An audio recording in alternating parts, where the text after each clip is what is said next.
Without our involvement, changes happen without our consent. Black communities in Canada have been marginalized and undervalued by the planning and design of cities. From the racist policies of urban renewal in the 1950s to the gentrification of cities throughout the 21st century, anti-Black racism is a force that is deeply rooted in North America. Unfortunately, Black Canadians have a long history of being excluded from urban planning decisions based on these false assumptions and stereotypes. There is an absence and lack of Black businesses and organizations and leadership in the rooms that make decisions around our land use planning policies. Why don't we see Black ethnic enclaves? Why don't we see Black services? Why don't we see Black people everywhere? This has led to the unequal distribution and management of resources, including affordable housing, public transit, and food security. As a result, Black communities have been left without adequate access to services and opportunities. We look at what happened with Africville, where people were forced out of their homes so that infrastructure could be built. The same thing in Hogan's Alley in Vancouver. These were cases where people specifically used city building as a way to kind of destroy and undermine Black communities that had been established for generations in cities.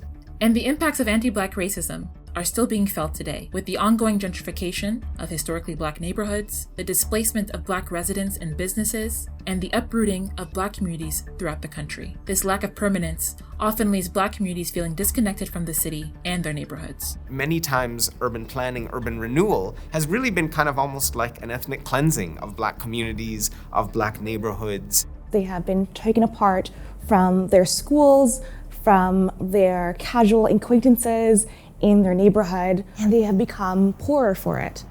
So how can we fix this? Cheryl Case of CP Planning has the right approach. Through bottom-up learning with an emphasis on engagement and empowerment, we can protect our Black communities in Canada by listening to their needs and providing them with the necessary tools and resources to implement their own solutions. Black-led nonprofits have been practicing care for these communities for decades, and if we want to lift up the Black community, you have to enable them to be their own leaders. When we invest in our community, we can see that it actually belongs to us and can't be taken away. And we still see a reflection of ourselves in the future.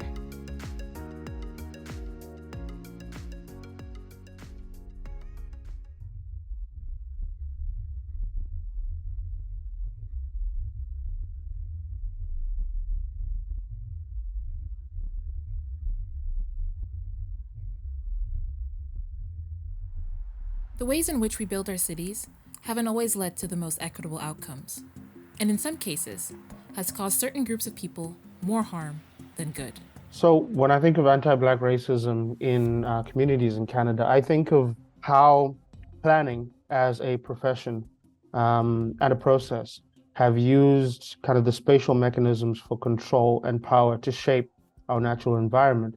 It's embedded within the methodologies, within the policies, within the assumptions and the ideas around it. So it's been embedded for so long that it's been normalized. And in many ways, there are things that aren't questioned. But I think that's led people to get this sense that, whatever we're doing must be the right thing because it's so, formalized and certified and regulated. And, the ethics are woven throughout everything that we do. But I think there's a failure there to interrogate the history that is the planning practice. And when we examine the ways historical thinkers and leaders made decisions about how our cities would grow, we can see that the enrichment and fulfillment of Black lives in cities simply weren't priorities. In many cases, racist and discriminatory views and perspectives led to the neglect and disappearance of Black communities throughout Canada through the intentional and systemic use of planning policy.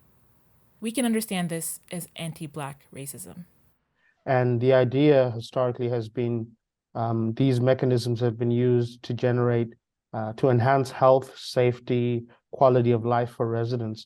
But when you look at it a little deeper, you start to see that the distributions of benefits and just how growth and change show up haven't been equitable. Not equitable in the sense that our Black communities in particular have experienced disproportionately negative outcomes. And that's also kind of related to or a product of the institutionalized inequity. When you look at where the focus of investments, whether capital investments or infrastructure, where they are, it really tells you the historic story of marginalization, that these communities it was never intended that they would survive as long as they did, that they would thrive in the way that they did. And they did.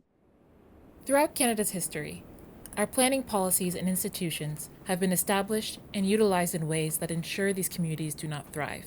And Black Canadians have had to navigate these discriminatory systems, often with little support, making it that much harder to flourish. Within the Western European model of formalized planning, again, the point was never to have us there. People of African descent, people who were stolen from the African continent, weren't even supposed to move into an understanding of what it meant to be human within legal definitions. And so when we think of humanness, and not to get into the philosophy of this, but that is connected to citizenship. And so if a population of people are essentially tied as a permanent underclass, and not even necessarily a laboring class, because there wasn't an exchange for the labor conducted. It was stolen labor.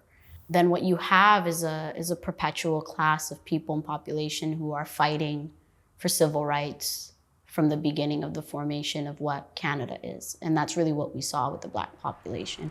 Not only can we observe the historical lack of acknowledgement or care in ensuring that Black people thrived in Canada, but we can also examine how our governments use planning systems and policy decisions to intentionally destroy and diminish Black communities. There's more to it.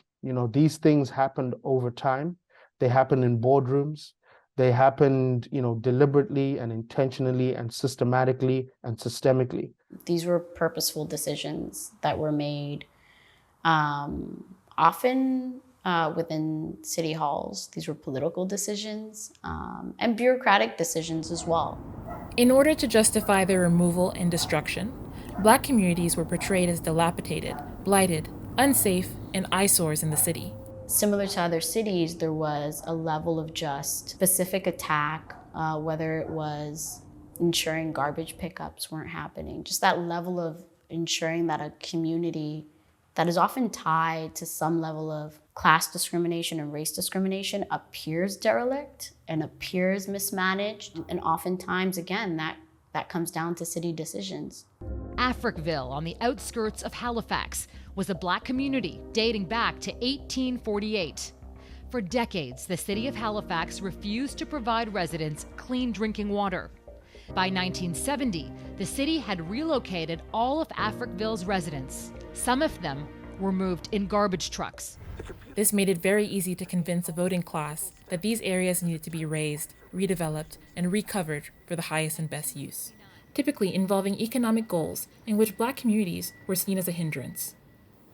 As such, methods of redevelopment, under the guise of urban renewal, were implemented that sparked both the symbolic and literal demolition of many prominent Black communities in Canada. That history and that story needs to be told, because there's an ongoing narrative, unfortunately, of these communities being, communities in need of help, communities in need of being fixed, and that type of an idea. So the idea that this community needs to be fixed is inherently problematic. Instead, these communities need to be supported. The equity work needs to happen. A lot of these decisions were considered best practices, and that's just the reality. It's, as a planner, I see it today where we very much still will use language around best practice and reviewing what another jurisdiction is doing. And if it on the surface seems to have worked for them, we incorporate it or we import it as an innovation. And these were innovations as well. And urban renewal was the standard of the day. It was the standard for CMHC, which was a part of this. It was the standard for engineering departments. It was considered good, rationale, engineering and planning practice. And so that's how it was able to happen. Despite these being seen as best practices based on expert opinion and intended to provide benefit to cities, the impacts of these decisions tell a different story for community. And this has led to understandable contentions over how helpful or well-intended these planning decisions really were. But that's just how the system operates, right? It pathologizes, it makes these places need fixing, need intervention. And most times the intervention is one to just, entirely just decapitate or to cut away and just remove entirely these communities. And the blame falls squarely on the communities instead of the government for the lack of the services, for the transgenerational disservice that happens. These things are a product of their time, yes, but there's no reason why we cannot review them, redevelop them, rework them to be more culturally appropriate, more responsive to the interests, needs, and priorities of the communities today.